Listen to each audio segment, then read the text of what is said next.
Yenaraga, nuknaraga, ngangnadana, umlapagi.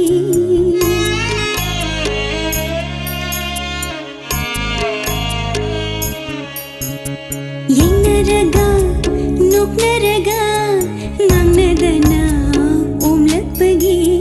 Thamoida phauba, mai chakti. Kuiraga hilai. Thamoida phauba, mai chakti.